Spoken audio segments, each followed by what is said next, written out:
आज NEET paper धांधली case में सुप्रीम कोर्ट में कई घंटे सुनवाई हुई। याचिकाकर्ताओं के वकील एनटीए ने अपनी अपनी दलीलें रखी। बार बार दोबारा परीक्षा कराए जाने की मांग पर सुप्रीम कोर्ट ने सख्त रुख अपनाते हुए कहा कि जब तक यह सिद्ध नहीं हो जाता कि परीक्षा की पवित्रता के साथ खिलवाड़ हुआ है, तब तक दोबारा परीक्षा नहीं हो सकती।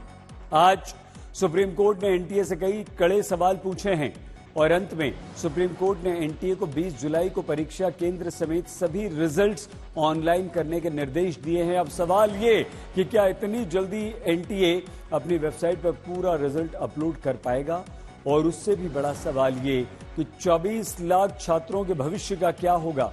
वहीं आज सीबीआई ने पटना एम्स के 4 मेडिकल छात्रों को पेपर सॉल्व करने के आरोप में गिरफ्तार किया। ये बड़ा एक्शन सीबीआई की तरफ से लिया गया है। पटना एम्स में पढ़ाई कर रहे हैं ये 4 छात्र हैं और पटना के अलग अलग जिलों के रहने वाले हैं। इन चारों को गिरफ्तार किया गया है। ये सॉल्वर गैंग के सदस्य थे। ये चारों पेपर सॉल्व किया करते थे।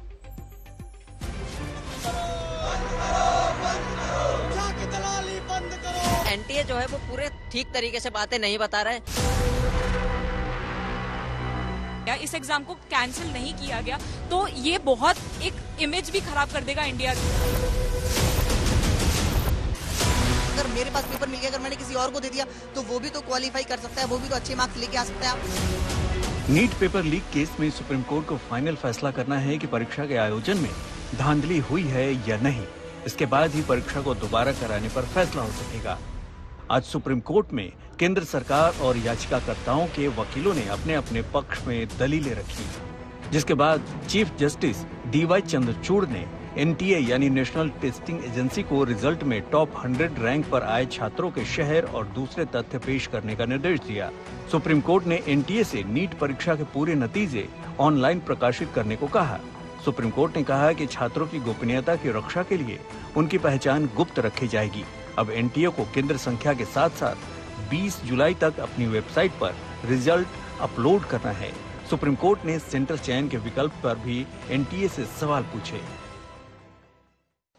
सेंटर चेंज करने को लेकर कोर्ट ने पूछा कि आखिर सेंटर चेंज क्या, छात्र जब ऑनलाइन पर्चा भरता है, फॉर्म भरता है, तो वो सेंटर सेलेक्ट करता है या फिर वो शहर सेलेक्ट करता है। इस पर एनटीए की तरफ से कहा गया कि कोई भी छात्र 3 शहर सेलेक्ट करता है और सेंटर सेलेक्ट करने का अधिकार उसे नहीं है। एनटीए जब उनका हॉल टिकट जारी करता है यानी एडमिट कार्ड जारी करता है तो उस समय 2 या 3 दिन पहले वो सेंटर सेलेक्ट होते हैं और ये पूरा अधिकार एनटीए का होता है। न छात्र को न किसी को भी पता नहीं होता कि किसका सेंटर कहाँ होगा। हालांकि वो 3 शहरों में कौन से शहर में होगा, उस शहर में कौन सा सेंटर होगा, ये सारी चीजें एडमिट कार्ड के जरिए ही पता चलती हैं। और 3 दिन का समय इसलिए होता है ताकि वहां तक छात्र पहुंच सकें। याचिकाकर्ताओं की तरफ से बार बार दोबारा परीक्षा की मांग करने पर चीफ जस्टिस ने कहा कि हम महज इस वजह से दोबारा परीक्षा का आदेश नहीं दे सकते क्योंकि कुछ लोग चाहते हैं। दोबारा परीक्षा इसी शर्त पर होगी जब ये साबित हो जाएगा कि परीक्षा की पवित्रता प्रभावित हुई है। नीट यूजी याचिकाकर्ताओं ने काउंसलिंग पर रोक लगाने की मांग की, जिस पर सुप्रीम कोर्ट ने कहा कि काउंसलिंग 24 जुलाई के आसपास शुरू होगी। कोर्ट पूरी तरह से कन्विंस है कि पटना और हजारीबाग में तो लीक है, लेकिन जब कोर्ट ने सॉलिसिटर जनरल साहब से पूछा कि क्या पटना, तो उन्होंने स्ट्रेट अवे अभी भी वो डिनायल मोड में है और सरकार का एफिडेविट का उन्होंने रेफरेंस देते हुए कहा कि कोई भी लीक न पटना तक में भी। पूरी चर्चा लीक और ब्रीच को लेकर रही। सरकार ने, एनटीए ने कहा कि लीक नहीं हुआ, बस ब्रीच हुआ। बिल्कुल, सरकार ब्रीच कहती रही और याचिकाकर्ता और इवन ऑनरेबल चीफ जस्टिस जो है वो लीक की तरफ कहीं ना कहीं। शाम को भी जब ये अगले दिन के लिए सुनवाई सोमवार के लिए शिफ्ट हुई तो कोर्ट ने कहा, चीफ जस्टिस ने कहा कि इसमें किसी को कोई शक नहीं है कि पेपर लीक हुआ है पटना में, हजारीबाग में। बिल्कुल बिल्कुल, उनकी यही, आज भी नहीं इससे पिछली तारीख पे भी कोर्ट ने यही कहा कि लीक तो हुआ है। पटना और हजारीबाग में तो अब कहीं गाउट ही नहीं है। गोधरा पे भी चर्चा हुई। सुप्रीम कोर्ट में कई घंटे तक नीट धांधली केस में सुनवाई हुई। उधर कोर्ट के अंदर दोनों पक्ष दलीलें पेश कर रहे थे। इधर सुप्रीम कोर्ट के बाहर अभ्यर्थियों में बेचैनी साफ देखी जा सकती थी। आखिर उनके भविष्य का सवाल जो है।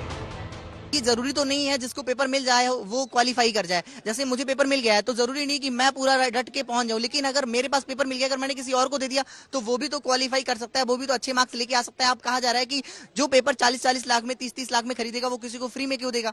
अगर 30 लाख में एक ने खरीदा तो वो अगर बिजनेस ही करना चाहे वो 40-40 लाख में और लोगों को बेच दे, तो इस तरीके से शिक्षा का व्यापार हो गया एक तरीके से। ये एनटीए कहता है कि सुबह के टाइम पर पेपर पहुंचा था बच्चों तक, अगर उस टाइम तक पहुंचा तो सीजाई सर ने पूछा कि 45 मिनट में कैसे सॉल्व हो सकता है।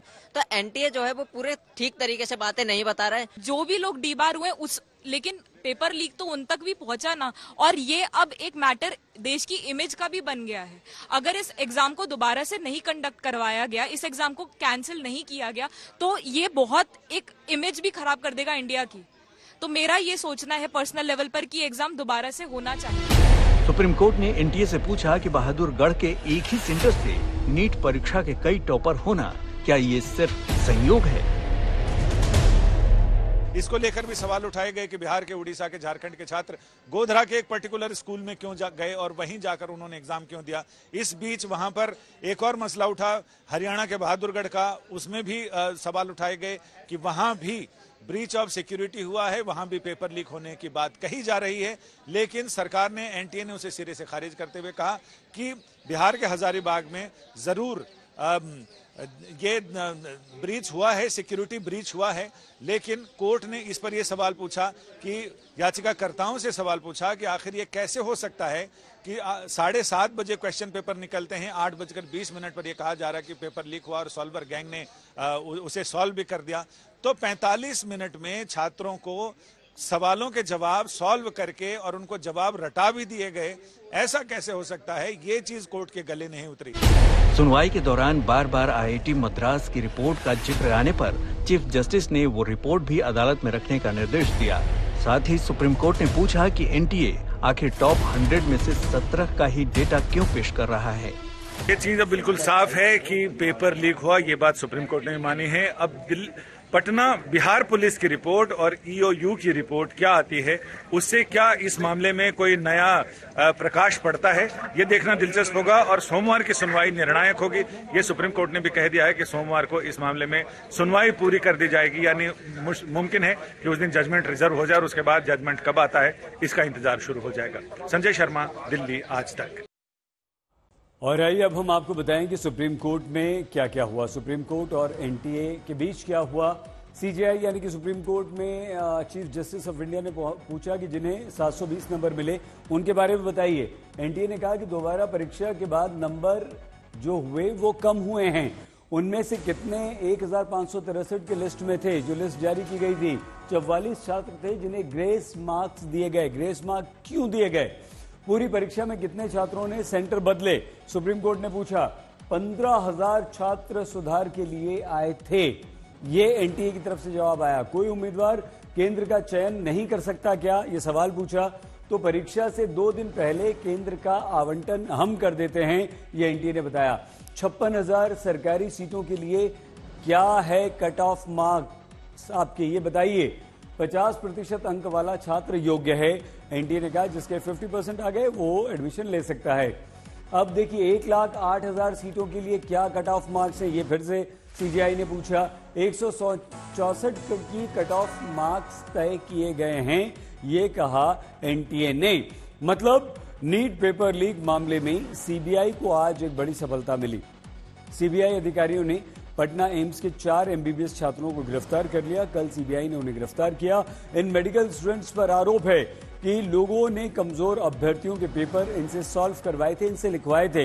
इनकी गिरफ्तारी के साथ ही सीबीआई को अब अंजाम तक पहुंचने में एक मजबूत कड़ी मिल गई। लेकिन सवाल यह है कि अभी नीट धांधली केस में कितने और गुनाहगार और कितने किरदार सामने आने बाकी हैं।